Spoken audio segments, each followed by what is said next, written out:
Então, gente, abaixo da culpa grave, temos a chamada culpa leve ou culpa média, que é um grau intermediário, tá?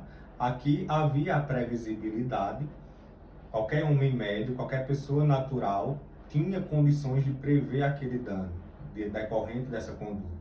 Como é o caso de alguém que dirige em velocidade acima da permitida, por exemplo. Dirige em velocidade acima da permitida, né, praticando um ato ilícito, e por conta disso, por exemplo, bate em um veículo estacionado em via pública. Perde o controle do veículo e bate, né? Colide com esse veículo, com esse outro veículo que estava estacionado.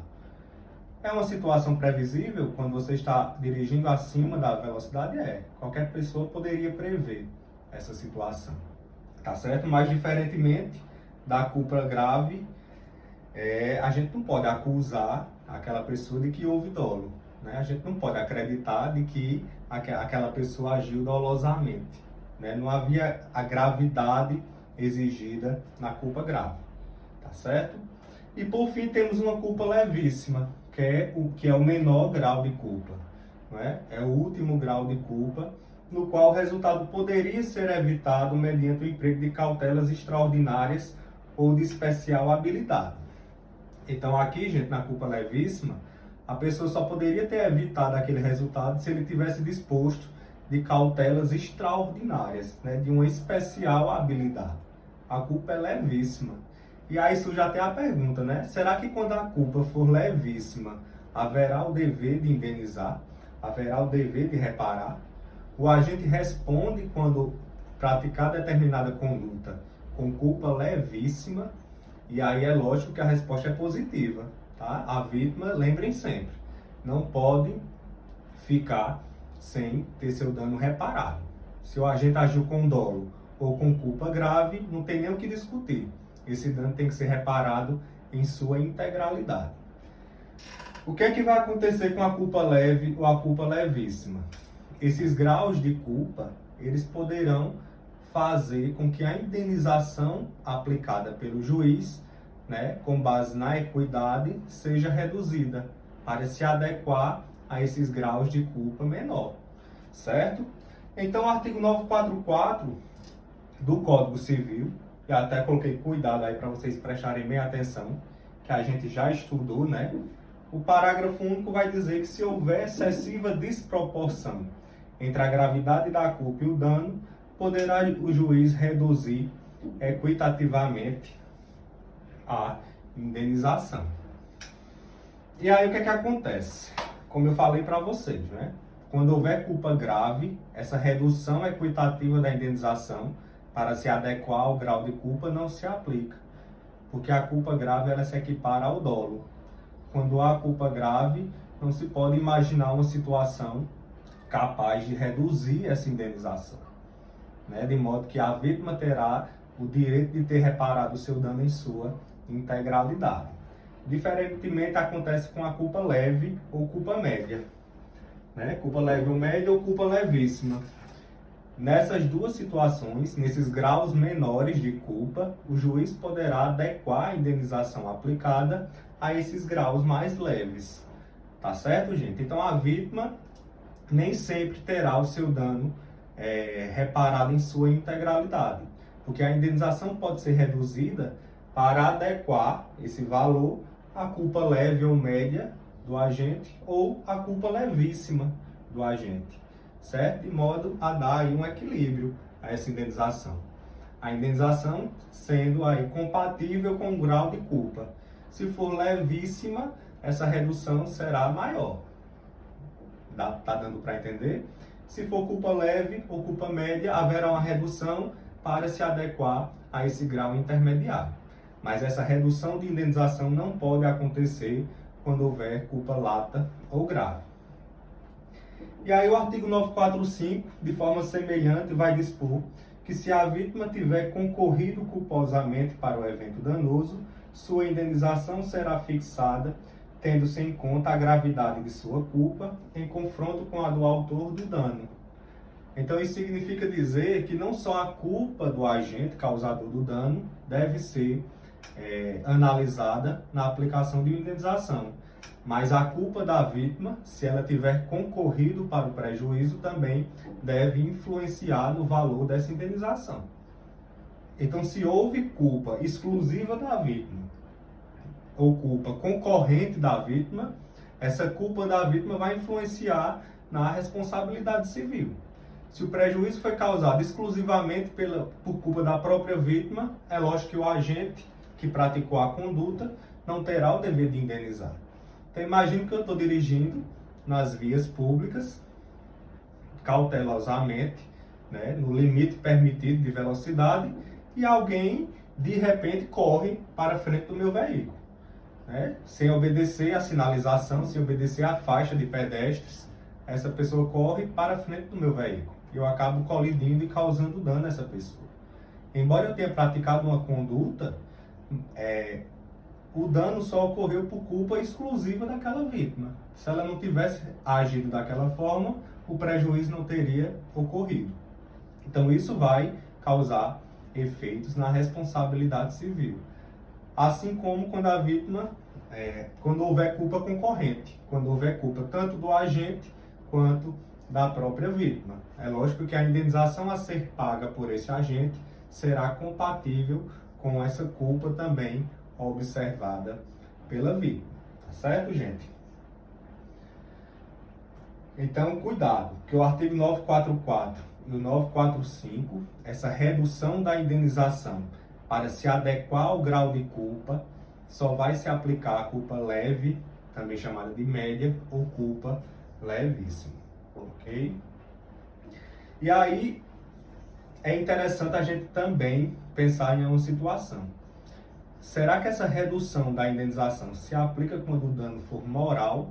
E a gente vai estudar o dano moral na oportunidade correta, mas adiantando o que seria o dano moral, seria aquele dano que não é causado ao patrimônio de uma pessoa, mas é causada aos seus direitos da personalidade, como honra, imagem, por exemplo. Então, isso que seria o conceito de dano moral, de acordo com a doutrina majoritária. Então, será que há possibilidade de redução da indenização pelo grau de culpa, né? No caso de indenização por dano moral? E aí a doutrina entende que sim, tá certo, gente? Então, o enunciado 455 da 5ª Jornada de Direito Civil vai dispor que, embora o reconhecimento dos danos morais se dê em numerosos casos, independentemente de prova, para sua adequada quantificação, deve o juiz investigar, sempre que entender necessário, as circunstâncias do caso concreto. Então, se as circunstâncias do caso concreto indicarem que houve culpa média ou culpa levíssima do agente, a indenização por dano moral a ser paga por esse agente poderá ser reduzida para se adequar ao grau de culpa, tá bom? E o enunciado 458 vai nos dizer que o grau de culpa do ofensor ou sua eventual conduta intencional deve ser levado em conta pelo juiz para a quantificação do dano moral. Então, o enunciado 458 ele é mais claro, né? Essa redução equitativa também se aplica em caso de indenização por dano moral. E aí a segunda observação, que vocês também têm que ter bastante atenção, tá? É possível aplicar os artigos 944 e 945 do Código Civil para a responsabilidade objetiva? E aí temos que pensar o seguinte: eu falei para vocês lá no início das aulas, né? Acho que na primeira aula, que a responsabilidade objetiva é aquela que dispensa o elemento culpa para que o agente tenha o dever de reparar o dano. Então, o agente vai ser condenado a reparar o dano causado, independentemente de sua culpa. A culpa na responsabilidade objetiva ela é irrelevante, não é isso? Então, esse elemento culpa que estamos estudando aqui, quando houver uma situação de responsabilidade objetiva, ela não precisa ser provada pela vítima em um determinado caso concreto, em determinada ação judicial, porque ela é irrelevante. Haverá o dever de reparar independentemente da culpa do agente, porque ele assumiu determinado risco na prática de uma atividade. Tá certo, gente?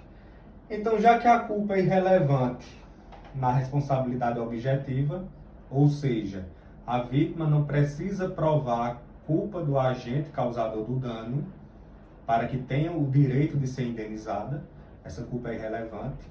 Surge a pergunta: será que essa indenização a ser paga pelo agente, ela pode ser reduzida de acordo com o grau de culpa que a gente viu? Será que o artigo 944 e o 945 se aplica aos casos de responsabilidade objetiva? Na responsabilidade objetiva, o agente vai ser condenado independentemente de prova de culpa, não é isso? Mas e se ele provar que agiu ali com culpa leve ou culpa levíssima? Será que isso vai influenciar no quanto indenizatório, no valor da indenização? Ela poderá ser reduzida? E se a vítima concorreu para o evento danoso? Se o prejuízo também foi causado pela vítima? Será que essa indenização a ser paga em responsabilidade objetiva poderá ser reduzida? E aí, gente, o que é que vamos entender quanto a isso? Na responsabilidade objetiva, pode haver a culpa exclusiva da vítima, e quando o dano foi causado por culpa exclusiva da vítima, não haverá dever de reparar, não haverá dever de indenizar, porque se trata nessa situação de uma excludente de nexo de causalidade, que vamos estudar no momento oportuno, tá certo? Mas pode haver a situação em que a vítima não tenha tido culpa exclusiva no evento danoso, mas a sua culpa foi concorrente, certo? E será que essa culpa concorrente da vítima terá o condão de reduzir o quanto indenizatório? Reduzir essa indenização a ser paga pelo agente? Não é isso? E a gente vai ver que sim. Então isso vai ficar mais claro nesse exemplo que nós vamos ver agora, tá? Então um exemplo, gente, se trata do contrato de transporte. O Código Civil atribui responsabilidade objetiva ao transportador. Então aquela pessoa que está transportando pessoas, ele tem responsabilidade objetiva com relação a qualquer dano sofrido por essa pessoa no decorrer desse contrato de transporte, tá? Então, a responsabilidade do transportador será objetiva. Ele vai ter que indenizar independentemente de culpa. Independentemente se ele teve culpa ou não naquele evento. E aí, o que é que o parágrafo único do artigo 738 vai dispor, né? O artigo 738 vai dizer que a pessoa transportada deve sujeitar-se às normas estabelecidas pelo transportador. Então, o que é que ele está dizendo aqui, ó? O transportador ele tem responsabilidade objetiva. Ele vai ter que indenizar de qualquer maneira. Mas essa pessoa transportada, ela também tem que se adequar às regras de segurança estabelecidas pelo transportador. Então, se você está lá no transporte público e tem um cinto de segurança, você tem que colocar o cinto de segurança. Se tem um assento que você tem que sentar lá no transporte público, você não pode viajar pendurado na janela. Você tem que se submeter às normas de segurança estabelecidas por esse transportador. Aí olha o que diz o parágrafo único. Se o prejuízo sofrido pela pessoa transportada for atribuível à transgressão de normas e instruções regulamentares, o juiz reduzirá equitativamente a indenização, na medida em que a vítima houver concorrido para a ocorrência do dano. Então, o parágrafo único está dizendo o seguinte: o transportador ele tem responsabilidade objetiva. Então, durante esse transporte, se qualquer pessoa tiver sofrido algum prejuízo ou dano, esse prejuízo vai ter que ser reparado pelo transportador, independentemente de sua culpa, porque a responsabilidade é objetiva, tá? Só que se esse dano tiver sido produzido por culpa também da pessoa, por culpa também da vítima, né? Diante do descumprimento dessas regras, dessas normas e instruções do transportador, é lógico que a indenização a ser paga pelo transportador poderá ser reduzida diante da culpa concorrente da própria vítima. Então imagine uma pessoa em um trem, né? E é o caso até tratado pelo STJ, do pingente de trem, uma pessoa que se senta na janela, na escada externa de um trem, desrespeitando as normas regulamentares de segurança naquele transporte, e essa pessoa acaba caindo do trem, por exemplo, e sofrendo dano. Dano estético, certo? Dano à sua integridade física.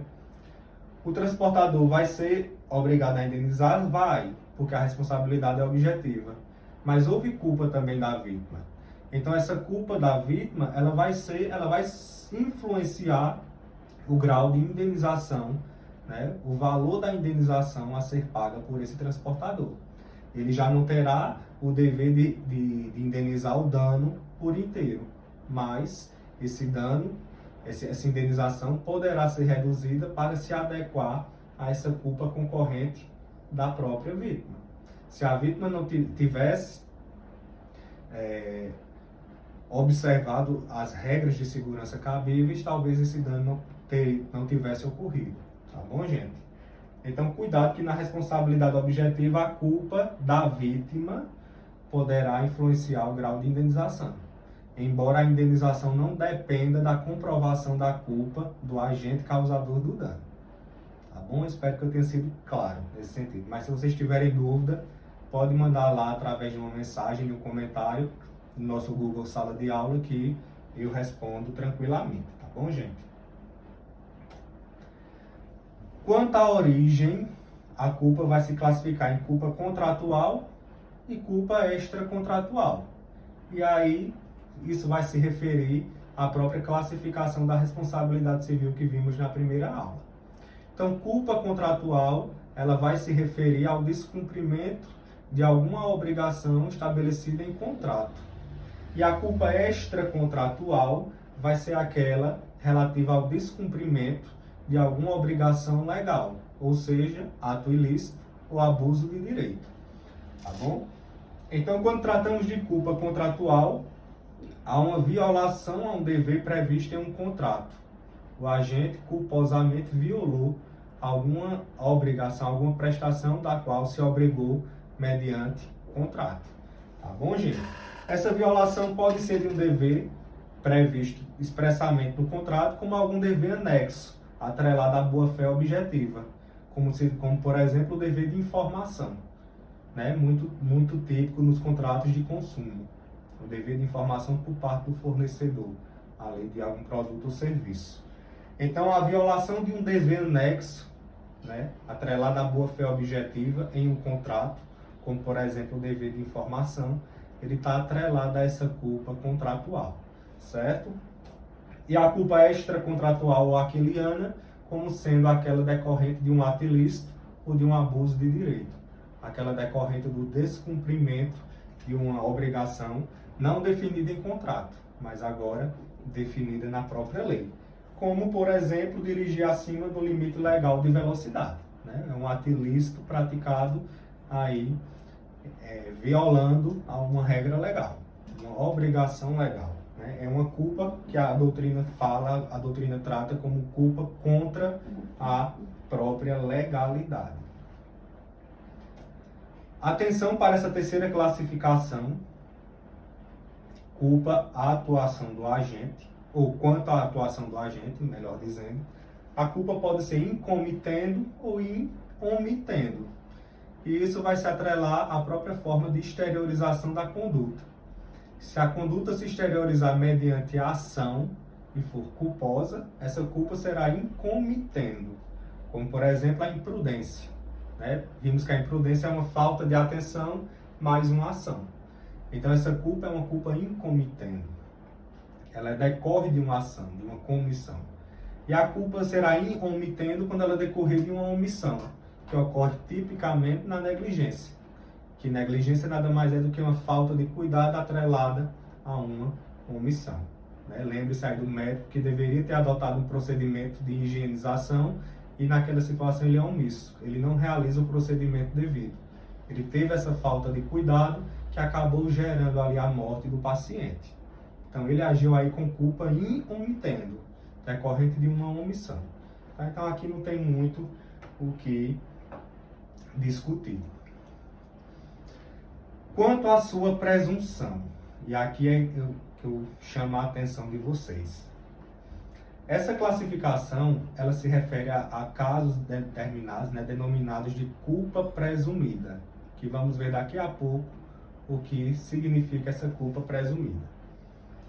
E aí essa culpa, quanto à sua presunção, ela pode ser classificada em culpa invigilando, culpa ineligendo ou culpa incustodiendo, certo? E aí a gente já viu essa culpa, né? Essa situação de culpa invigilando, culpa ineligendo e culpa incustodiendo. Lá no artigo 932 do Código Civil, nós vimos, né, na aula passada, algumas pessoas que são responsáveis por outras, que elas têm um dever de cuidado, um dever de vigilância com relação aos atos praticados por essas pessoas, como, por exemplo, os pais pelos filhos menores, o tutor e o curador pelos tutelados e o curatelado, o empregador ou comitente por seus empregados, né? Os donos de hotéis pelos hóspedes, as instituições de educação pelos educandos e assim por diante. Então, o artigo 932 vai tratar de um rol em que determinadas pessoas elas são responsáveis por fatos cometidos por outras. A gente viu até a questão do fato de terceiro, não é isso? Determinada pessoa sendo responsabilizada por um ato, uma conduta praticada por terceiro. Então, é essa situação em que essa classificação vai se atrelar. Tá? A culpa invigilando se trata dessa culpa decorrente da violação de um dever de vigilância, como, por exemplo, acontece com os pais com relação aos atos praticados pelos seus filhos. Então, se esses filhos praticam um ato ilícito e, diante disso, causam dano a alguém, a outrem, esses pais serão responsabilizados com base nessa culpa invigilando, essa quebra do dever de vigilância. A culpa ineligendo é uma culpa decorrente de uma escolha. Determinada pessoa fez uma má escolha e, diante disso, ela será responsabilizada. Como, por exemplo, acontece com o empregador pelos atos praticados pelo seu empregado. Quem escolheu esse empregado foi o empregador, então ele vai ter que se responsabilizar pelos atos praticados por essa pessoa. E a culpa incustodiendo é a falta de cuidado com relação a coisas, com relação a objetos. E aí é o que acontece com relação a dano praticado por animais ou coisas que nós vimos na aula passada. Aquela pessoa, o dono do animal, será responsabilizado com base numa culpa incustodiendo, tá certo? Então essa classificação é basicamente isso. Quando havia esse dever de cuidado, havia esse dever de vigilância de determinadas pessoas com relação a outras pessoas ou relação a coisas. O pai devia vigiar o filho ou o dono de um cachorro deveria ter cuidado com relação àquele animal. E houve essa quebra do dever de cuidado, né? Gerando essa culpa, essa presunção de culpa.